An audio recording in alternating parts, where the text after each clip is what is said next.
Hi, I'm Jay, I'm Val. and we're here in St. Genevieve, Missouri. And tonight we decided to come to the Felix Valle house to see some French colonial dancing and hear some French colonial tales.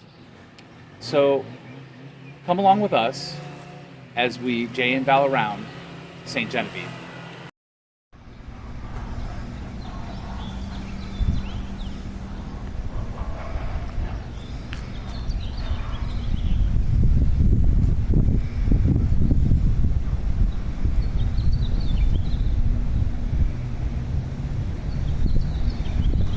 Valerie and I are going to pop into this restaurant.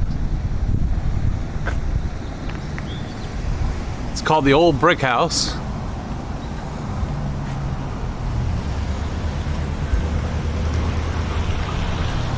On the sign here it says the first brick building west of the Mississippi, 1785.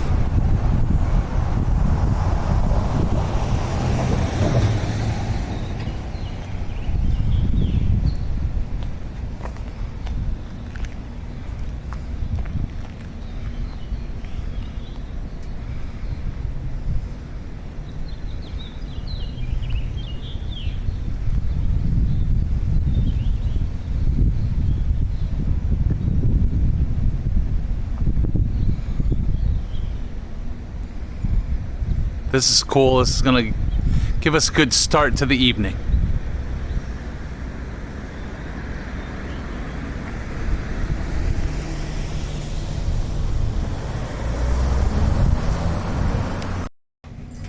Oh, sure.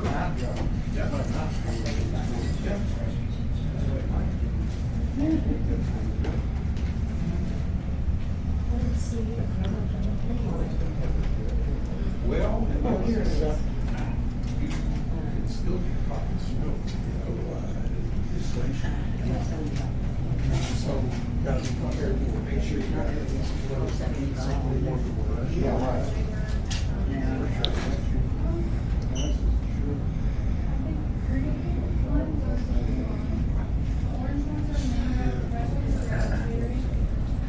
So Valerie and I popped into this restaurant called the Old Brick House, and we had a nice meal. We tried to get in on a tour, but we didn't. So we just ate at the Old Brick House.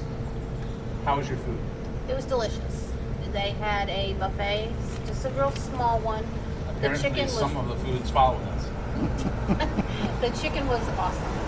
Yeah, I had I guess it was hot roast, and I had some type of a stew, maybe a Brunswick stew, I don't know, and mashed potatoes. So it was all just regular homemade, home style type buffet food, and I thought it was pretty good Especially for the price, it was really good. for the price. I guess so. I don't look at the price. This one is also a set dance. It would have been for 6 people. Sam's Maggot was written in 1728 and was published by John Walsh in the Complete Country Dancing Master, 3rd book, 1735, and again in the 5th book in 1752. In this era, as the title indicates, it's called Sam's Maggot. A maggot was a whimsy or a fresh idea that would have come into your mind, not those little squirming things that turn into flies. Dance Discovery will present Sam's Maggot.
historic sites that's part of the state park system here in Missouri, and we're operated by the Missouri Department of Natural Resources.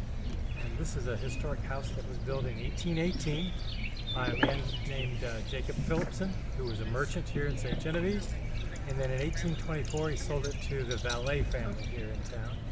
And a young couple moved in, Felix Valle and his wife Odile. And so when we get the house opened up, you can welcome to go in and see, but you'll see the way they were living in the house in about 1830 or so. And you'll discover that the house has got two sides. One portion of it is a commercial side where they had a mercantile business, and the other portion was residence. So that side to your left is actually the commercial side. There's a separate door at the front of the house. And then on the right-hand side is the residential side, separate door for that. And another doorway here at the back porch to go upstairs. 2 bedrooms on the upstairs. Tonight's our Valle, which is a French word that means kind of an evening watch. And the French here enjoyed lots of entertainment, music, dancing, and another part of their entertainment was folk tales, stories. And back in the 1960s, a researcher and writer named Rosemary Hyde Thomas was in this area and also in the old area of Missouri called Old Mines, where the French language, the patois that the French were using at this time, was still very much alive in the 1960s. So she heard people speaking this native style of French in the language that they had grown up hearing as children and into adulthood. Today you wouldn't be as lucky as to hear that because it survived in just a few places and in small numbers. But this is the old style. She made recordings, and she also recorded these tales that they were telling, and there was a common thread in these folk tales. So she did a couple amazing things. She wrote down the folk tales, which hadn't been done really before, but she wrote them in the native patois, this French that they were speaking. Unfortunately for you and me, she also translated them into English. So tonight I'm going to Yay! Yay! I'm going to tell you one of the stories, but the book is entitled "It's Good to Tell You" because that's a common thread. That's how each of the stories starts. I'm going to read a little story called "Little John and His Animals," and I'm actually going to read the first line or so in that French patois. But I've got to find the right page. It's called Petit John. C'est bon de vous désir un fouet, c'est tant un vieux puis une vieille. Once upon a time, there was an old man and an old woman, and that's how a lot of the stories start. But we'll switch to English. Little John and his animals. It's good to tell you that once upon a time there were an old man and an old woman. They had a little boy named Little John. When Little John grew up and got ready to leave home, he decided to go out and see the world. When he had gotten a good distance from home, he met an ox. "Hello, Little John," said the ox. "Well, hello, ox," answered Little John. "Where are you going, Little John?" "Well, I've left home to see the world." "Would you like me to come with you?" Little John told the ox. "If you can come if you'd like, but I want you to walk behind me." A little further on, Little John met a sheep. He said, "Hello, sheep." The sheep answered, "Hello, Little John. Where are you going?" "I've left home to go out and see the world. Do you want me to come with you?" "Well, you can come if you want, sheep, but I want you to walk in back of me." A little further on, he met a cat that was sunning himself on a bench, just like that. The cat said, "Hello, Little John. Do you want me to come with you?" "You can come if you want to, but I want you to walk behind me." Yet a little further down the road, they met a skunk. "Hello, skunk," said Little John. "Hello, Little John," answered the skunk. "Where are you going?" "Well, I'm off to see the world," he answered. "Can I come with you, Little John?" asked the skunk. "You can come with me if you want, skunk, but I want you to stay way behind me because sometimes you don't smell so good." As they all went on down the road, they met a bumblebee. "Hello, little bumblebee," said Little John. Well, hello, little John. Where are you going? Well, I'm out to see the world. Can I come with you, little John? Come along if you want to. You can sit on my shoulder, but you had better not sting me. Further on, they met a rooster. Hello, rooster, said Little John. Hello, Little John. Where are you going? Well, I'm out to see the world. If you want me to come with you, you can come along if you want to, but just walk behind me. Well, late that evening, they came to a big house. Little John went in to look around and no one was there. So he said to his animals, well, I guess this is a good place for us to sleep. He asked the ox, where do you usually sleep? The ox answered, right inside my master's front yard fence. So Little John opened the gate and let the ox go into the front yard. Then he asked the sheep, where do you usually sleep? I usually sleep right outside the fence, answered the sheep. Well, go on and go to bed. It's all ready for you, answered Little John. He asked the rooster where he was used to sleeping. Well, I usually sleep right up on top of the roof, said the rooster. Well, your bed is ready too. Go on and get up there, said Little John. Then he asked the skunk where he liked to sleep. The skunk told him, I like to sleep in a dark place. Well, answered Little John, you can sleep under my bed, but you better not spray me. Then Little John asked the cat about where he was used to sleeping. On the bed at my master's feet, answered the cat. Well, go ahead, get on the bed then, Little John told him. Then he asked the little bumblebee about what kind of a place he liked to sleep. I usually try and find a warm little place to sleep in, said the bumblebee. Little John said, well, look over the fireplace and see if you can't find a nice warm little hole to sleep in. The little bumblebee looked around and found a nice warm spot right away. Then Little John got into bed. He went to sleep too. Well, the house they had picked that night was a place where robbers met in the evening. One of the robbers came there that night with a big sack full of money. He threw the sack down on the floor in a corner and went to start a fire in the fireplace. But the little bumblebee came out and stung him right on the forehead. Well, that hurt a lot, and so he went to throw himself on the bed, but the cat was there and scratched him with his claws. So Little John tried to hide under the bed, but the skunk sprayed him. He left the house running as fast as he could to escape, but he ran into the ox, who caught him up with his horns and threw him over the fence. When he got up, he landed and got up on his hands and knees, and the sheep came up from behind and butted him in the rear end. The robber got up and ran away as fast as he could run until he'd gotten pretty far away from the house, where he met his two pals. Where are you going in such a big hurry? They asked him. Saints alive, he answered. I was just at the house, and the devil has gotten into it. What are you talking about? Asked the other two thieves. Well, I went to start a fire in the fireplace to make supper, and the awl came out from nowhere and poked me on the forehead.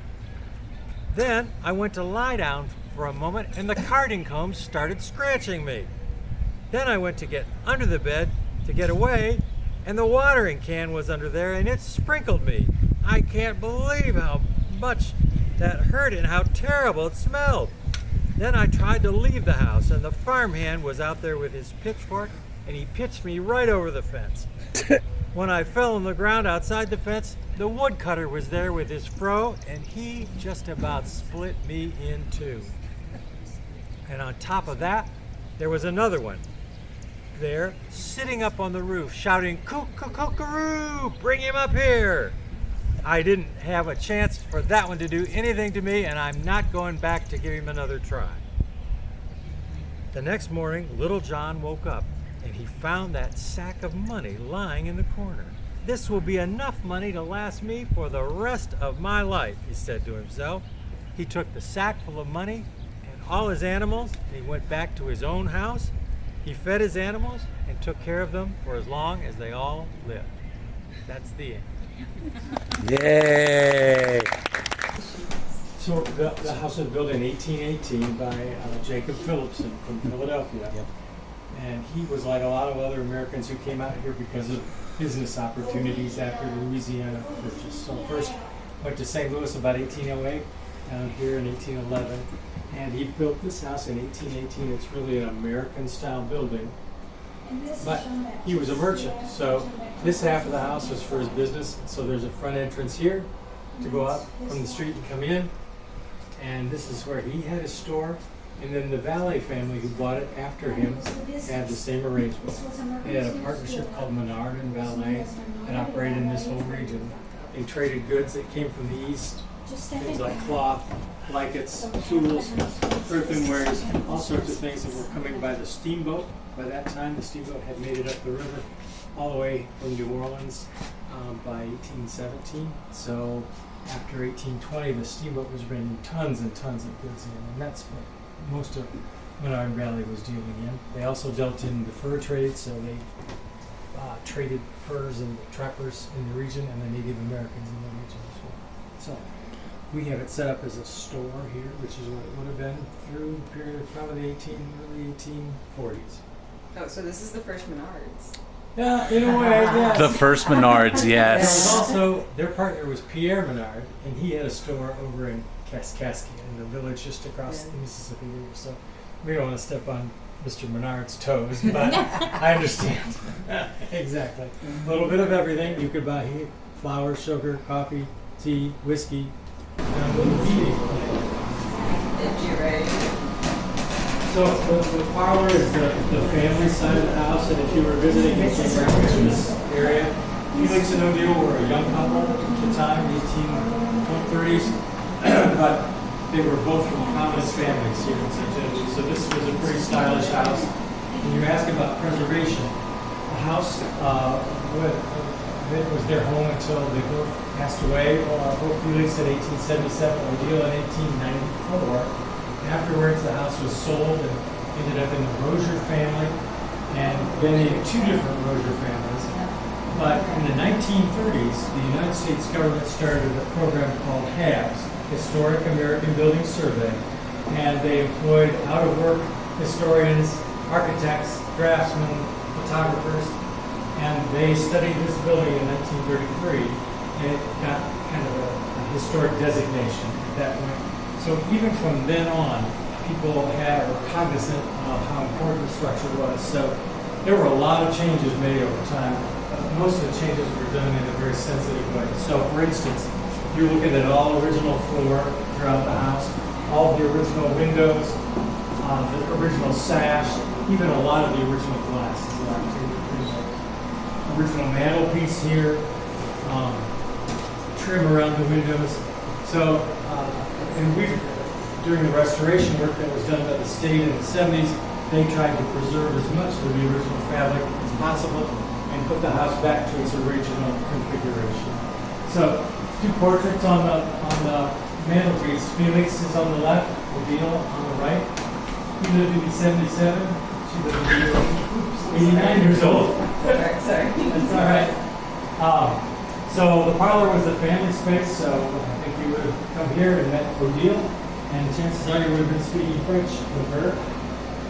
Felix, of course, worked in the store. I think he was bilingual, but I've never seen anything written by Odile Valle that wasn't in French, so I think she had one language. Important portraits here, too. These are Felix's parents, and his father, Jean-Baptiste Valle, and his mother, Marie-Jeanne Barbeau. They were both very important figures in the early history. He was born in 1760 and died in 1849 at age 89. So he spans the history of the community from a French colonial settlement to a settlement under the Spanish government to the Louisiana Purchase in 1803 when he became commandant of the post of St. Genevieve up until the American period. 1849. So a phenomenal figure. 89 was a long time. It is today, yes, and he was quite a figure. He was worth something around $600,000 in 1849. Oh, So, goodness. socially, economically, politically, the Valle family was one of the most prominent of the families in the community. When was the church started? They started construction of the church in 1876, and Felix's wife, Odile, gave 3/4 of the money to build the Catholic church that's up in the square today. Oh, wow. And that's the third church on the site. The first was a log church, like the early French houses, and then a stone church in 1831, and then the brick church in 1876. It was started and finished in 1881. Oh, wow. That's a pretty good donation. I never had block like that on the wall. Isn't that wonderful? It's a little larger and a little more. Somehow like that the others. over in the anthem looks Because this brilliant, was yeah. the important one.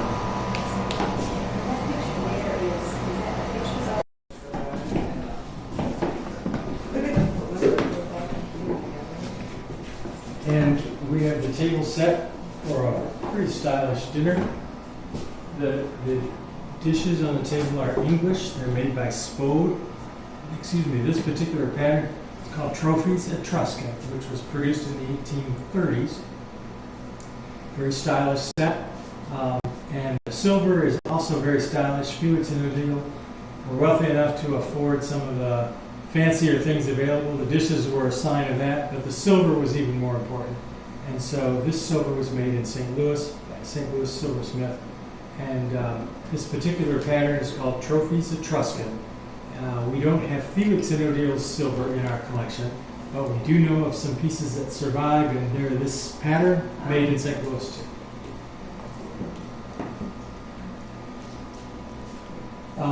We were sitting out in the yard, but you would have been looking out at the kitchen in those days. And the enslaved population here, Felix and Odile held a number of slaves who would have been doing that kind of household domestic work. And the kitchen building right over in the side yard is no longer standing, but our archaeological evidence has shown that building was a small frame structure. It sat right there. The food was prepared out there and then brought into the house. So this is just a fireplace for heating, not for cooking. Yeah, it's so interesting that they never cooked in the house. They had a separate kitchen. Yep. You know, always. Cooking created That a was a couple mess, yeah. problem things. A mess. It created heat all year long, which is good part of the year, not so good now. But also, some people didn't like the smell of cooking stuff at the time. So. Thank you, Billy. He told me. And this one is really. Go ahead, I'm just so honey, what? Oh, this. Well, I'm not sure.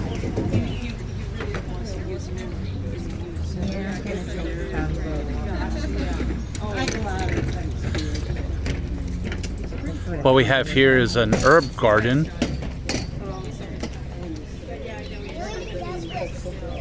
Oh yeah.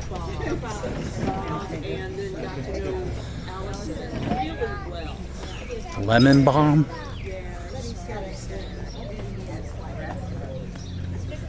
Purple coneflower.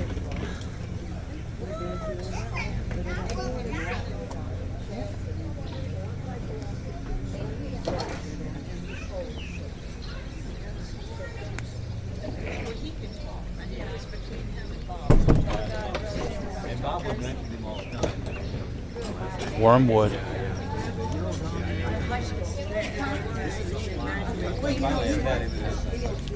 I'm not sure, but that's called salad Burnett. I'm not sure that's a salad.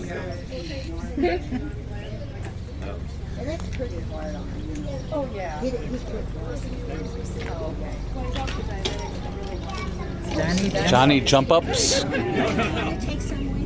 a good one. I bet she could grab And I have to watch. Well, you know, they're going right See on the bees and river. It's going right to your. Oh, yeah.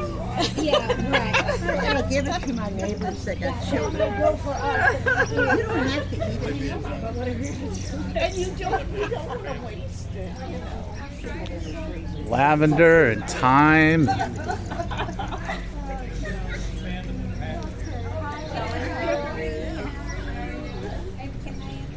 Sage, peppermint, dill. They literally had everything that they needed to make whatever they needed to make.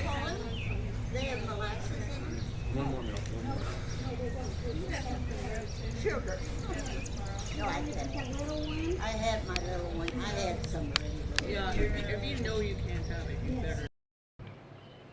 So that does it here at the Felix Valle house. We just saw some dancing, and we heard a tale, a French colonial tale. So what did you think, Val? It was very interesting. It was a small little gathering, not a lot of people. The tale was very interesting because he actually did a couple of lines in the French, the native French Yeah. that it would have been told in. And the fact that somebody took the time to write the stories down that she heard in the old town close to here, Yeah, it was called Mines. old mines, Old Mines, yeah. that a lot of the people talked the native French there. And so when she wrote the book, she wrote it in the French and in English. Right. So that was I enjoyed that part. Yeah, and they were a little short-staffed tonight, so it didn't go as long as it was supposed to. And we did get to go in the house, but only to a couple of rooms because they didn't have a whole lot of people. So we didn't get a full tour, but at least we got to see some of the Felix house. This house here was it was split between being a mercantile and a regular living house. And so it was really neat to see a couple of the different rooms. What did you think about that? It was beautiful. The restoration that they've done, it's all original floors, which made it's hard to believe sometimes that this is over 200 years old. Yeah. So that was exciting to see. Yep. So that's it. Subscribe. Leave a comment down below if you like the video. Hit the thumbs up. And thanks again for Jay and Valing around with us.